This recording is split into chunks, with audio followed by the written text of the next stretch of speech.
अस्सलाम वालेकुम and welcome again to my YouTube channel. हमने national book foundation grade 12 biology शुरू की है।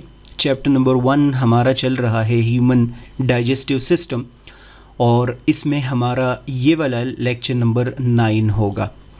पिछले वाले लेक्चर में आप लोगों ने डिस्कशन की है ओरल कैविटी के हवाले से, फेरिंग्स के हवाले से, एसोफेगस के हवाले से, स्मॉल इंटेस्टाइन के बारे में आप लोगों ने डिस्कशन की है, स्टमक के बारे में आप लोगों ने डिस्कशन की है, डिस्कस किया स्मॉल इंटेस्टाइन में डाइजेशन कैसे होता है, एब्जॉर्प्शन कैसे अकर होता है, स्टमक में डाइजेशन कैसे अकर हो रहा होता है and so on.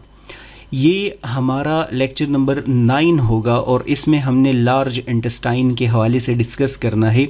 Large intestine क्या होता है, कहाँ होता है, इसके कंपोनेंट्स कौन से होते हैं, इसका रोल क्या होता है एंड सो ऑन। शॉर्ट सा लेक्चर होगा, कोई इतना ज़्यादा इसमें मुश्किल या बहुत सारा स्टफ़ नहीं है।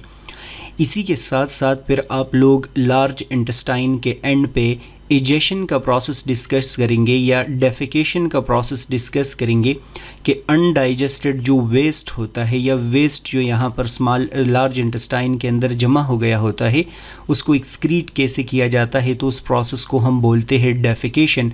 वो भी इसी लेक्चर का हिस्सा होगा। सो हम बोल सकते हैं कि हमारा ये वाला चैप्टर ऑलमोस्ट ख़त्म हो जाएगा। लास्ट में बस सिर्फ़ और सिर्फ एक लेक्चर रह जाएगा जिसमें हम लिवर के बारे में डिस्कस करेंगे, पैंक्रियास के बारे में डिस्कस करेंगे। बस इस चैप्टर को हम फिर क्लोज कर देंगे और उसके बाद हम नेक्स्ट चैप्टर शुरू करेंगे। सो देखते हैं मैंने यहाँ पर लार्ज इंटेस्टाइन के नोट्स में क्या चीज़ें मेंशन की है और क्या क्या चीज़ें मैंने ऐड नहीं की। सबसे पहला पॉइंट जो यहाँ पर बुक के अंदर लिखा है, the large intestine is large portion of the gastro intestinal tract. मेरे ख्याल में कि इसमें कोई मसला नहीं होना चाहिए, कोई प्रॉब्लम ही नहीं होना चाहिए, क्योंकि माउथ से आप लोग बोलते हैं गैस्ट्रो इंटेस्टिनल ट्रैक्ट शुरू होता है। ये वाला पोर्शन जो है ये फेरिंग्स है, ये वाला पोर्शन एसोफेगस है, ये वाला पोर्शन स्टमक है, फिर स्मॉल इंटेस्टाइन है और लार्ज इंटेस्टाइन आप लोग देख रहे हैं कि ये इसका बिल्कुल लास्ट पोर्शन है। The overall function of large intestine are the completion of absorption, the production of certain vitamins, the formation of feces and expulsion of feces from the body। Paper में अगर इन केस आपसे पूछा जाता है कि large intestine का role क्या होता है, सो आप लोग डिस्कस करेंगे कि एक तो यहाँ पर डाइजेशन का प्रोसेस कंप्लीट हो जाता है, लाइक आप समझेंगे कि बैक्टीरिया भी यहाँ मौजूद है और जो एंजाइम्स वगैरह अपनी एक्टिविटी करते हैं वो सारे का सारा प्रोसेस यहाँ पर ख़त्म हो जाएगा। वाइटामिन्स यहाँ पर बनते हैं, आगे मैं डिस्कस करूँगा कि बैक्टीरिया हमारे लिए बहुत सारे वाइटामिन्स बनाते हैं। जो वेस्ट होता है उसके अंदर से वाटर एब्जॉर्ब कर दिया जाता है तो उससे फीसेस बन जाएंगे, स्टूल बन जाएंगे और उसके बाद आप लोग डिस्कस करेंगे उसको क्या किया जाता है, एक्सक्रीट किया जाता है। सो ये 4 रोल लार्ज इंटेस्टाइन के हैं, इसमें से काफ़ी सारे अभी हम डिटेल में डिस्कस कर लेते हैं। थोड़ी देर के लिए हम ऐसा करते हैं कि लार्ज इंटेस्टाइन के रोल को समझने से पहले हम उसकी एनाटमी को थोड़ा सा पढ़ लेते हैं। लार्ज इंटेस्टाइन के डिफरेंट पार्ट्स को हम थोड़ी देर के लिए डिस्कस कर लेते हैं। सो मैंने लिखा है कि it is about 1.5 metre long and 6.5 centimetre wide. ये बात आप लोगों को पता होनी चाहिए कि लार्ज इंटेस्टाइन को हम लार्ज इंटेस्टाइन इस वजह से बोलते हैं क्योंकि इसका जो डायमीटर होता है वो लार्ज होता है। अगर हम स्मॉल इंटेस्टाइन के मुकाबले में इसका डायमीटर चेक करते हैं तो आप लोग बोलेंगे कि इसका डायमीटर क्या होगा, ज़्यादा होगा। इसी वजह से मैंने यहाँ डायमीटर का जिक्र किया है। इसको स्मॉल इंटेस्टाइन के साथ आप लोग कंपेयर करेंगे तो इसको हम लार्ज इंटेस्टाइन इनको अपने डायमीटर की वजह से बोलते हैं। It extends from ileum to the anus. आप लोगों ने डिस्कस किया है कि ileum last part of the small intestine होता है, आखिरी part of the small intestine होता है। अगर इन केस आप लोग यहाँ पर इसको बुक डायग्राम के अंदर देखना चाहे तो ये जो जितना भी आप लोगों को लाइट कलर नज़र आ रहा है हाईली फोल्डेड, ये स्मॉल इंटेस्टाइन है। ये वाला जो पोर्शन आप लोग देख रहे हैं ये स्मॉल इंटेस्टाइन का हिस्सा है, इसको हम बोलते हैं एलियम। और जितना कलर्ड पार्ट यहाँ से शुरू हो गया है ये पूरे का पूरे जो कलर्ड पार्ट है ये आप लोग बोलेंगे लार्ज इंटेस्टाइन है। तो शुरू होता है एलियम से और आप लोग डिस्कस करेंगे कि ये ख़त्म हो रहा होता है एनस पे, एक ट्यूब लाइक स्ट्रक्चर होता है। The opening from ileum into large intestine is guarded by ileosphincter valve. Different muscles आप लोग डिस्कस करते हैं कि वो वेल्व्स बना रहे होते हैं। सो इस सेंटेंस के अंदर आप लोगों को ये बताया जा रहा है कि ये वाला पोर्शन जो आप लोग देख रहे हैं ये एलियम है और ये जो आप लोग पोर्शन देख रहे हैं ये लार्ज इंटेस्टाइन है। इनके बीच में यहाँ पर एक मसल का रिंग मौजूद होता है और उस मसल के रिंग को हम बोलते हैं एलियोसिकल स्फिंक्टर। असल में उसको एलियोसिकल इस वजह से बोलते हैं क्योंकि स्मॉल इंटेस्टाइन का ये वाला जो पोर्शन है ये एलियम है और लार्ज इंटेस्टाइन का ये जो ग्रीन पोर्शन नज़र आ रहा है आप लोग देख रहे हैं ये सीकम है। सो स्फिंक्टर असल में एलियम और सीकम के फंक्शन में बीच में है, तो इस वजह से हम बोलते हैं इसको एलियोसिकल स्फिंक्टर होता है। इसका क्या फंक्शन होता है? Which allow material from small intestine to pass into the large intestine. ये मटेरियल के पास होने में हेल्प करता है, मटेरियल के फ्लो को आप लोग डिस्कस करेंगे कि कंट्रोल कर रहा होता है ताकि सब्सटेंसेस जो है यहाँ पर आराम से लार्ज इंटेस्टाइन में पास होते रहे। The first part of large intestine is caecum या सीकम, दोनों स्पेलिंग सही है, ये इस वजह से लिखा है where small and large intestine meet. मैंने आप लोगों को ये बिल्कुल अभी काफ़ी डिटेल में डिस्कस किया है कि लार्ज इंटेस्टाइन का ये जो ग्रीनिश पोर्शन आपको नज़र आ रहा है, सिंपल एक पाउच लाइक स्ट्रक्चर है, ये ग्रीनिश पोर्शन को हम बोलते हैं सीकम। आप लोग दोनों स्पेलिंग्स इसके लिख सकते हैं और ये वो वाला पोर्शन है जहाँ पर स्मॉल और लार्ज इंटेस्टाइन एक दूसरे के साथ मीट करते हैं और आपने डिस्कस करना है इसके जंक्शन पे एलियोसिकल स्फिंक्टर मौजूद होता है जो फूड के फ्लो को या अनडाइजेस्टेड सब्सटेंसेस या सब्सटेंसेस के फ्लो को कंट्रोल कर रहा होता है। Attached to the cecum is a small blind tube about 9 cm long called vermiform appendix. आप लोग देख रहे हैं इस डायग्राम के अंदर कि ये जो आप लोगों को रीजन नज़र आ रहा है इसके साथ एक छोटा सा पाउच लाइक स्ट्रक्चर हैंग हो रहा है। तो इन्होंने लिखा है कि एक ब्लाइंड ट्यूब है। ब्लाइंड ट्यूब मीन एक साइड पे वो बंद होता है, पाउच लाइक स्ट्रक्चर होता है। 9 सेंटीमीटर इसका लेंथ है। इस छोटे से छोटे ट्यूब को जो कि सीकम के साथ कनेक्टेड है, एग्जामिनर आपसे पूछ सकता है कहाँ कनेक्टेड होता है सीकम के साथ, इसको हम बोलते हैं अपेंडिक्स। ये जस्ट एक सैक लाइक स्ट्रक्चर होता है। मैंने आप लोगों को पहले भी बताया है कि डायग्राम में जो आप लोगों का राइट हैंड होता है वो असल में लेफ़्ट होगा और जो लेफ़्ट हैंड होता है वो असल में आप लोगों को राइट होगा, क्योंकि ये बंदा मुझे देख रहा है या ये बंदा आप देख लो आपके सामने खड़ा है, तो मुझे बताओ इसका राइट साइड कौन सा होगा? ये वाला बन जाएगा ना। तो आप बोल सकते हैं कि अपेंडिक्स किस साइड पे होता है? राइट साइड पे होता है। अपेंडिक्स का जो पेन होता है वो भी आप समझेंगे कि राइट साइड पे क्या होता है? इमर्ज होता है। किसी पर्सन को अगर इन केस अपेंडिक्स में इशू हो तो राइट साइड पे यहाँ पर पेन हो जाएगा इस रीजन में और आप बोलेंगे ये एरिया इंतहाई ज़्यादा स्वेल्ड हो जाएगा, सॉलिड हो जाएगा। अगर हम इसको हाथ से टच करते हैं पेन के बाद, पेन इंडिकेशन हो गया, इसको टच करते हैं, अगर ये एरिया ज़्यादा सॉलिड है तो आप समझे कि उस बंदे को क्या है? अपेंडिक्स का इशू हो सकता है। ऑल्दो पेन सिर्फ और सिर्फ यहाँ कम नहीं होगा, यह मूव करता रहता है जैसे फील हमें हो रहा होता है। सो ये बात आप लोगों के लिए ज़रूरी है कि अपेंडिक्स जो है वो सीकम के साथ अटैच्ड होता है। 9 सेंटीमीटर जो है वो ये लॉन्ग होगा। The appendix contains many lymph nodules that play a minor role in immune defense. याद रखना है आप लोगों ने कि अपेंडिक्स के हवाले से हम बोलते हैं कि ये एक वेस्टिजियल ऑर्गन है। वेस्टिजियल ऑर्गन का मतलब एक ऐसा ऑर्गन जिसका कोई रोल नहीं होता। हम अपने बॉडी से अगर इन केस अपेंडिक्स को निकाल भी देते हैं तो फिर भी हमारी सर्वाइवल होगी, कोई मसला हमारे लिए नहीं होगा। इसी वजह से हम इसको वेस्टिजियल बोलते हैं, क्योंकि मौजूद है लेकिन इसका कोई फंक्शन नहीं है। एवोल्यूशन वाले चैप्टर में फर्स्ट ईयर में आप लोगों ने डिस्कस किया था। लेकिन आप लोग डिस्कस करेंगे कि इस अपेंडिक्स का एक माइनर रोल होता है और वो किस में है, इम्यून सिस्टम में। एग्जामिनर अगर इन केस आपसे पूछता है कि अपेंडिक्स तो वेस्टिजियल ऑर्गन है लेकिन फिर भी समहाउ कुछ न कुछ रोल ये प्ले कर रहा होता है, किस सिस्टम का हिस्सा है, तो आप लोग बोलेंगे कि ये इम्यून सिस्टम का हिस्सा है। हमारे डिफेंस में ये रोल प्ले करता है क्योंकि इसमें लिम्फ नोड्स मौजूद होते हैं और वो वाइट ब्लड सेल्स बनाते हैं and so on. The second part of large intestine is the colon. हम सिर्फ और सिर्फ इस ग्रीन पार्ट पे डिस्कशन कर रहे थे। The second part of large intestine is the colon. It is the longest portion of large intestine and is 1.5 metre long. जो आप लोग डिस्कस करते हैं लार्जेस्ट हिस्सा लार्ज इंटेस्टाइन का वो कॉलन है और आप लोग देख रहे हैं ये येलो पोर्शन जो आप लोग देख रहे हैं यहाँ से यहाँ तक, ये भी कॉलन का हिस्सा है। जो आप लोग ऑरेंज पोर्शन देख रहे हैं यहाँ से यहाँ तक, ये भी आप लोग बोलेंगे कॉलन का हिस्सा है।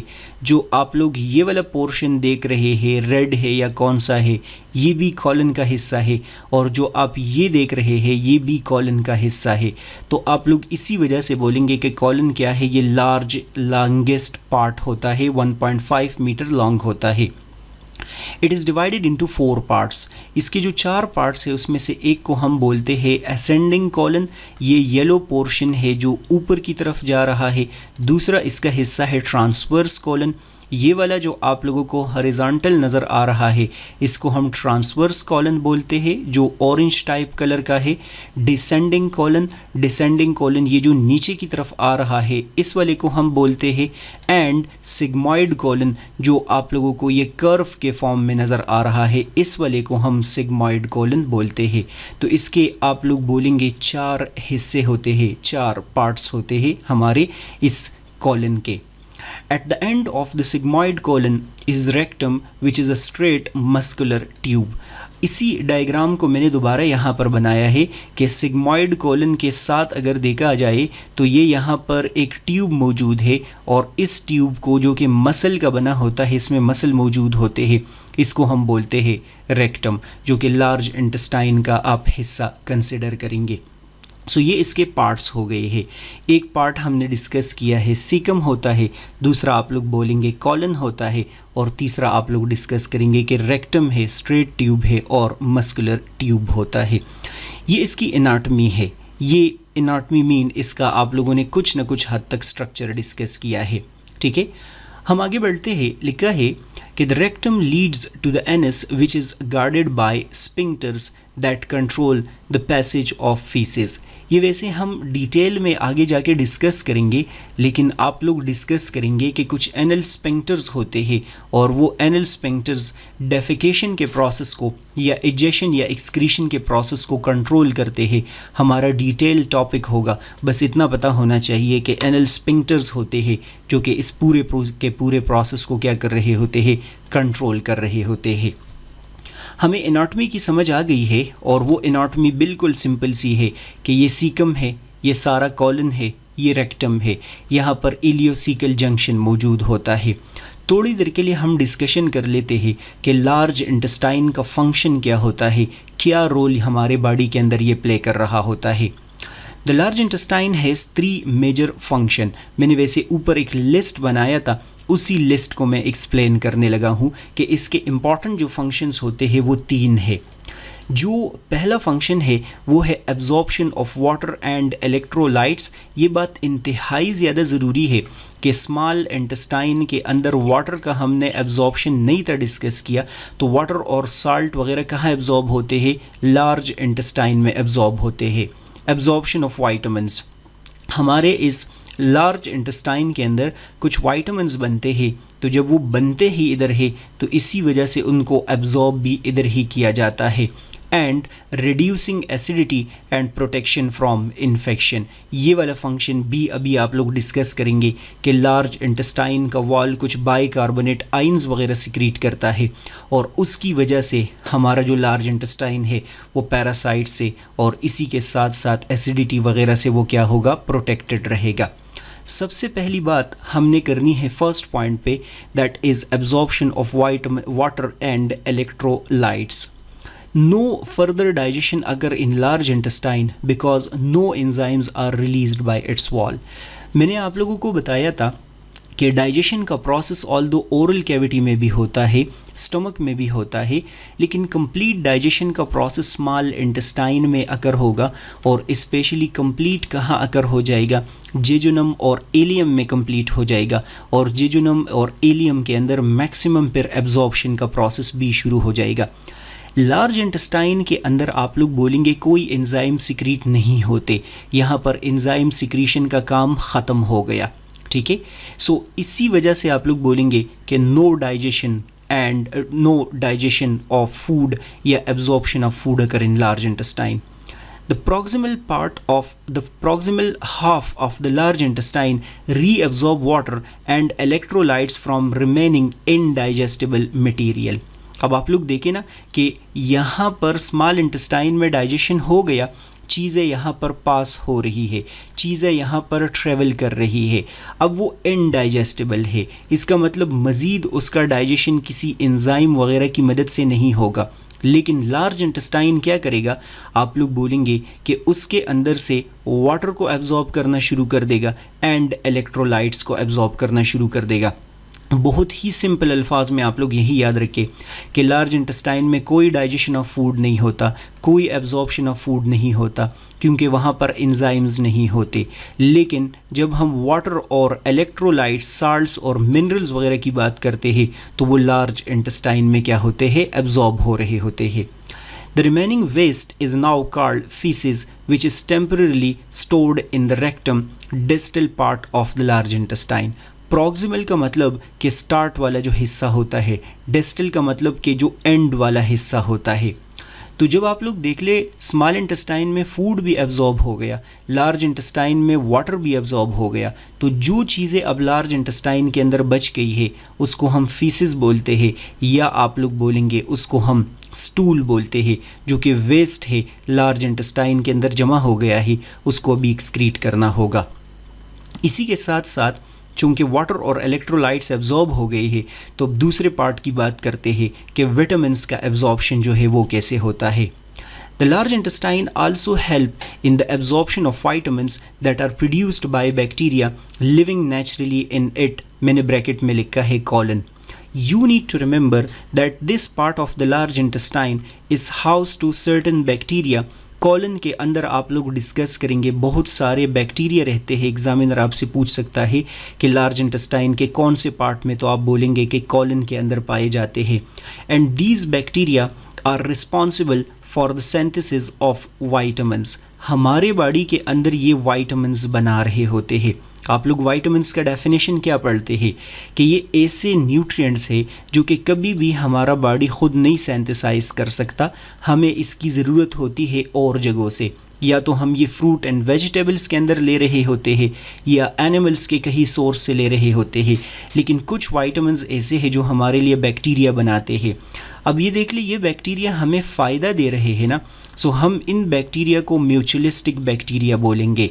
फर्स्ट ईयर में अगर आप लोगों को याद हो तो इसको आप लोगों ने नॉर्मल फ्लोरा नाम दिया था। ये ऐसे बैक्टीरिया होते हैं जो हमें हेल्प कर रहे होते हैं, हमें चीज़ें प्रोवाइड कर रहे होते हैं, and so on. These bacteria produce several vitamins, for example vitamin K and biotin, a type of vitamin B. ये हमारे लिए क्या करते हैं, एब्जॉर्ब नहीं करते, हमारे लिए बनाते हैं। विटामिन के कॉमनली आप लोग बोलते हैं कि ब्लड क्लॉट करने में इसका क्या होता है, रोल होता है। और विटामिन बी तो रोल काफ़ी सारे हैं, लेकिन आप लोग बोलेंगे कि ब्लड बनाने में, हीमोग्लोबिन बनाने में इसका क्या होता है, रोल होता है। सो वाइटामिन्स अगर इनके हिसाब से पूछा जाता है कि कौन कौन से वाइटामिन्स हमारे लिए बैक्टीरिया बनाते हैं तो के और बी होंगे, और आप लोग डिस्कस करेंगे कि ये दोनों के दोनों कॉलन के अंदर बनते हैं भी है और फिर एब्जॉर्ब भी होते हैं। लार्ज इंटेस्टाइन का जो तीसरा रोल है वो है reducing acidity and protection from infections. आप लोगों ने अभी डिस्कस किया है कि हमारे लार्ज इंटेस्टाइन के अंदर यहाँ पर मौजूद होते हैं काफ़ी सारे बैक्टीरिया। अब जाहिरी सी बात है कि इतना सारा फूड यहाँ पर आया है और वो फूड यहाँ पर मौजूद होगा काफ़ी देर के लिए, तो ये बैक्टीरिया उसका ब्रेक डाउन शुरू कर देते हैं। अब जब बैक्टीरिया उसके ब्रेक डाउन कर रहे होते हैं तो काफ़ी सारे फैटी एसिड और अमाइनो एसिड बनना शुरू हो जाते हैं। बैक्टीरिया ही ब्रेक डाउन कर रहा है ना, तो आप लोग बोलेंगे कि लार्ज इंटेस्टाइन की एसिडिटी दोबारा से बढ़ना शुरू हो सकती है क्योंकि बैक्टीरिया ब्रेक डाउन कर रहे हैं और काफ़ी सारा एसिड बन रहा होता है। इसी वजह से उस एसिडिटी से बचने के लिए the mucosa of large intestine play two important role. उस एसिडिटी से बचने के लिए अब वो काफ़ी सारे इम्पॉर्टेंट रोल प्ले करेगा। म्यूकोसा हम इनर वॉल को बोलते हैं, अंदर वाले लाइनिंग को बोलते हैं, जो आप लोगों ने डिस्कस किया है, सेरोसा म्यूकोसा, मस्कुलरिस सब म्यूकोसा एंड सो ऑन, वो वाला। जो लार्ज इंटेस्टाइन है वो एसिडिटी से कैसे हमें बचाता है? It secretes bicarbonate ions which help neutralize excess acidity created by fatty acid and other substances. Bacteria ने डाइजेशन के रिजल्ट में फैटी एसिड बना दिए और बहुत सारी चीज़ें बना दिए जो कि लार्ज इंटेस्टाइन को एसिडिक बना सकते हैं। एसिडिटी हमें नुकसान दे सकता है। उससे बचने के लिए लार्ज इंटेस्टाइन का वॉल बाइकार्बोनेट आयन सिक्रीट कर देगा और आप समझे कि एसिडिटी को रिड्यूस कर देगा, उसको न्यूट्रलाइज कर देगा, तो उससे हम काफ़ी सारे प्रॉब्लम से, कॉम्प्लिकेशन से बच जाएंगे। It also acts as protective barrier to guard against microbial infection and invasions. जो आप लोग बोल रहे हैं लार्ज इंटेस्टाइन है हमारा, उसका जो इनर वॉल है उन्होंने यहाँ पर क्या करना है, एसिडिटी को रेगुलेट करना है। तो आप बोलेंगे कि माइक्रोब्स के ग्रोथ को भी कंट्रोल करना है, जो पैथोजेंस वगैरह है उसके ग्रोथ को भी कंट्रोल करना है, क्योंकि ये म्यूकस सिक्रीट कर रहा होता है और म्यूकस इसके वॉल को प्रोटेक्ट कर रहा होता है ताकि पैरासाइट्स की यहाँ पर एंट्री ना हो, पैथोजेंस की यहाँ पर एंट्री ना हो। बहुत ही सिंपल सा कंसेप्ट है, इसमें कुछ भी मुश्किल नहीं है। मसला होगा तो वो आप लोग मुझे बताएंगे। हमने डिस्कशन यहाँ तक पहुँचाई है कि लार्ज इंटेस्टाइन के अंदर फूड डाइजेस्ट हो जाएगा, लेकिन ये भी हमने पढ़ा है कि अनडाइजेस्टेड जो सब्सटेंसेस है वो बहुत सारी पड़ी है। अब क्वेश्चन ये है कि उनको एक्सक्रीट कैसे किया जाता है, बॉडी से उसको निकाल कैसे दिया जाता है। सो आप लोगों की बुक में काफ़ी ये चीज़ें डिटेल में डिस्कस किए हैं, तो इस वजह से वो मैं डिस्कस करूँगा। डेफिकेशन का स्पेलिंग ये भी है और अगर आप लोग इसको थोड़ा सा चेंज करके दूसरा लिखते हैं तो वो भी सही है, कोई मसला नहीं होगा।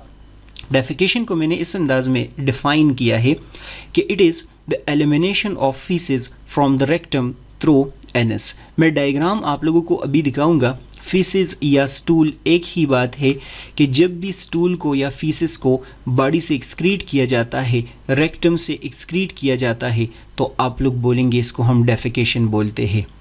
This section is controlled by defecation reflex which is slightly different in infants and adults.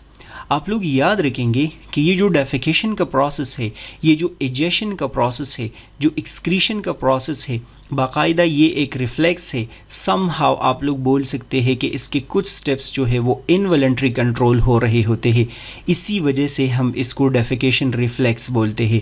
जब वो इनिशिएट हो जाएगा तो एजेशन का प्रोसेस क्या हो जाएगा, शुरू हो जाएगा। जिस तरह आप लोग बोलते थे स्वेल्विंग रिफ्लेक्स होता है, इसी तरह आप लोग बोलेंगे कि डेफिकेशन रिफ्लेक्स भी होता है। इसके कुछ कंपोनेंट्स जो है वो वॉलंटरी होते हैं और कुछ पार्ट्स आप लोग अभी डिस्कस करेंगे कि वो इनवॉलंटरी होते हैं। लेकिन बेबीज़ में, इन्फेंट्स में और एडल्ट्स में ये क्या होता है, डिफरेंट होता है। सबसे पहले हम ये डिस्कस करते हैं कि डेफिकेशन इन्फेंट्स में कैसे होता है, वो कैसे एक्सक्रीशन वगैरह को कंट्रोल कर रहे होते हैं। In infants, the defecation reflex happen automatically without conscious control. आप लोग देख लेना, जो बेबीज़ होते हैं वो डेफिकेशन के प्रोसेस को, इजेशन के प्रोसेस को, एक्सक्रीशन के प्रोसेस को कंट्रोल नहीं कर सकते। उनको पता भी नहीं चल रहा होता और डेफिकेशन अकर हो गया होता है। क्यों? क्योंकि वहाँ पर प्रोसेस ऑटोमेटिक है, वहाँ पर प्रोसेस आप लोग बोल सकते हैं इनवॉलंटरी है।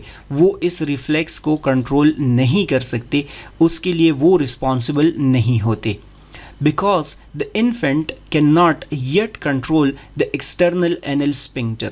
मैंने स्टार्ट में जिक्र किया था जब मैं आप लोगों को लार्ज इंटेस्टाइन का अभी स्ट्रक्चर पढ़ा रहा था कि एनल स्पिंक्टर्स होते हैं, वहाँ पर कुछ मसल्स मौजूद होते हैं जो इस डेफिकेशन के प्रोसेस को कंट्रोल करते हैं। तो लिखा है कि जो इन्फेंट्स है, जो बेबीज़ होते हैं, वो एनल स्पिंक्टर्स को या मसल्स को कंट्रोल नहीं कर सकते। तो जब वो नहीं कंट्रोल कर सकते उसको वॉलंटरी, तो इस वजह से वो डेफिकेशन को भी नहीं कंट्रोल करेंगे, because voluntary control of the external anal sphincter has not yet developed. ये बात बड़ी मैंने फोकस्ड होके लिखी है कि अभी मैं बात करूँगा एक इंटरनल एनल स्पिंक्टर भी होता है, लेकिन वो इनवॉलंटरी होता है। सिर्फ और सिर्फ कंट्रोल जो है वो वॉलंटरी, आप लोग याद रखेंगे, एक्सटर्नल एनल स्पिंक्टर का होता है। This leads to unplanned and accidental defecation during day. आसान अल्फाज में बस आप लोग बोलेंगे कि वो एक्सटर्नल एनल स्पिंक्टर को नहीं कंट्रोल कर सकते, तो that is why the defecation reflex in infants is always involuntary. और आप लोग बोलेंगे कि अनप्लैन्ड एंड एक्सीडेंटल डेफिकेशन अकर हो रहा होता है। लेकिन जब हम एडल्ट्स की बात करते हैं, सो यहाँ पर जो डेफिकेशन का प्रोसेस है वो थोड़ा सा डिफरेंट है, क्योंकि उसमें कुछ कंपोनेंट्स वॉलंटरी आएंगे और कुछ कंपोनेंट्स इनवॉलंटरी आएंगे।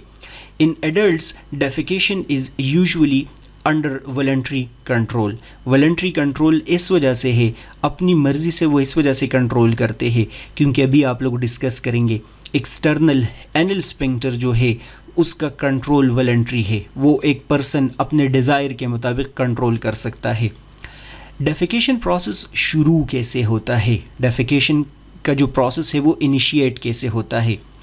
It starts by holding a deep breath and contracting abdominal muscle and diaphragm.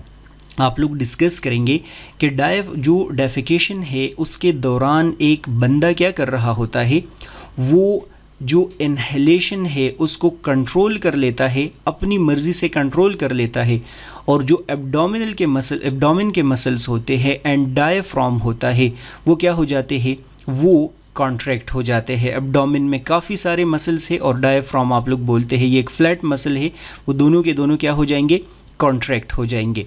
This increase internal pressure and push faeces into the rectum. अगर आप लोग ये डायग्राम देखेंगे तो लार्ज इंटेस्टाइन के कॉलन में आप लोग बोल रहे हैं कि फूड यहाँ पर मौजूद है, और यहाँ पर आप लोग डिस्कस करेंगे कि डायफ्राम मौजूद है जो कि फ्लैट मसल होता है। तो आप लोग देखें ना कि डायफ्राम जब कॉन्ट्रैक्ट होगा तो वो इस लार्ज इंटेस्टाइन को जैसे नीचे की तरफ क्या कर देगा, पुश कर देगा। अब जैसे ही वो नीचे की तरफ लार्ज इंटेस्टाइन को पुश कर देगा तो उस पर प्रेशर आ जाएगा, और जितना भी वेस्ट होता है वो आप लोग देख लेंगे कॉलन से सीधे कहाँ की तरफ चला जाएगा, रेक्टम की तरफ चला जाएगा। So this increases internal pressure and push faeces into the rectum. Rectum के अंदर जितना भी वेस्ट है वो सारे का सारा आ जाएगा।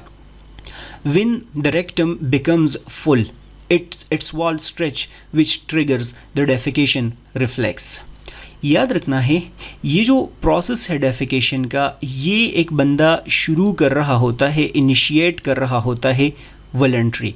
क्यों वॉलंटरी? क्योंकि डायफ्राम का ये जो मूवमेंट है वो खुद कंट्रोल कर रहा है, एब्डोमिनल वॉल के अंदर जो मसल्स मौजूद होते हैं उसको ये खुद कंट्रोल कर रहा होता है, डीप ब्रीदिंग जो है वो होल्ड कर रहा होता है, ये अपनी मर्ज़ी से वो कंट्रोल कर रहा होता है। सो ये जो पुश करना है आप लोग डिस्कस करेंगे ये वॉलंटरी है। लेकिन जैसे ही यहाँ पर फूड आ जाता है, जो अनडाइजेस्टेड वेस्ट है वो रेक्टम के अंदर आ जाता है, तो रेक्टम का काम वैसे भी होता है स्टोरेज करना, लेकिन जैसे ही वेस्ट आएगा तो आप लोग बोलेंगे कि रेक्टम फुल हो जाएगा, उसके वॉल स्ट्रेच हो जाएंगे, आप समझे कि ये एक्सपेंड हो जाएगा। जैसे ही एक्सपेंड हो जाएगा तो यहाँ पर कुछ रिसेप्टर्स मौजूद होंगे, टेक्टाइल रिसेप्टर्स मौजूद होंगे, आप लोग बोलेंगे टच रिसेप्टर्स मौजूद होंगे, वो ट्रिगर हो जाएंगे, वो स्टिमुलेट हो जाएंगे, और यहाँ पर डेफिकेशन रिफ्लेक्स शुरू हो जाएगा। डेफिकेशन रिफ्लेक्स जो है वो इनिशिएट हो जाएगा। ये जो रिफ्लेक्स है इस दौरान होगा क्या, stimulate the peristaltic wave in the descending colon.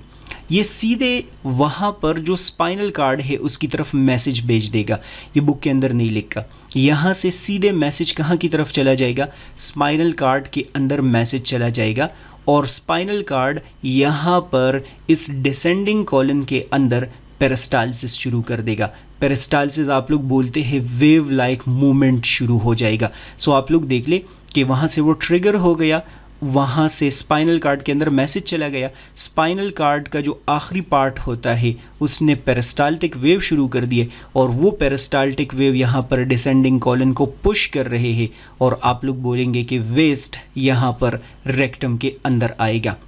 ठीक है, इसी के साथ साथ cause the internal anal sphincter to relax। Spinal cord सिर्फ और सिर्फ ये नहीं कर रहा होता कि वो यहाँ पर पेरिस्टाल्टिक वेव शुरू कर देगा, बल्कि स्पाइनल कार्ड आप लोग डिस्कस करेंगे कि यहाँ जो कॉलन के साथ साथ एनल स्पिंक्टर जो मौजूद होते हैं, अंदर की तरफ जो स्पिंक्टर मौजूद होते हैं, उनको इन्फॉर्म करेगा कि आप क्या हो जाए, आप रिलैक्स हो जाए। मैंने यहाँ पर वो जो एनल स्पिंक्टर है, जो रेक्टम है, ये पूरे का पूरा रेक्टम है, ये जो पोर्शन आप लोगों को नज़र आ रहा है, ये पूरे का पूरा जिसको मैं ब्लू बना रहा हूँ, ये एनल स्पिंक्टर है। बिल्कुल ये डायग्राम आप लोग पेपर में बना सकते हैं। इनको इन्फॉर्म कर दिया जाता है कि आप क्या हो जाए, आप रिलैक्स हो जाए। तो जब ये रिलैक्स होंगे तो आप देख ले वेस्ट को मूव करने में क्या होगी, आसानी होगी। Signals the external anal sphincter to relax as well. ये जो एक्सटर्नल एनल स्पिंक्टर्स होते हैं, ये वाले जो आप लोगों को नज़र आ रहे हैं, इनको इन्फॉर्म किया जाता है कि आप भी क्या हो जाए, रिलैक्स हो जाए।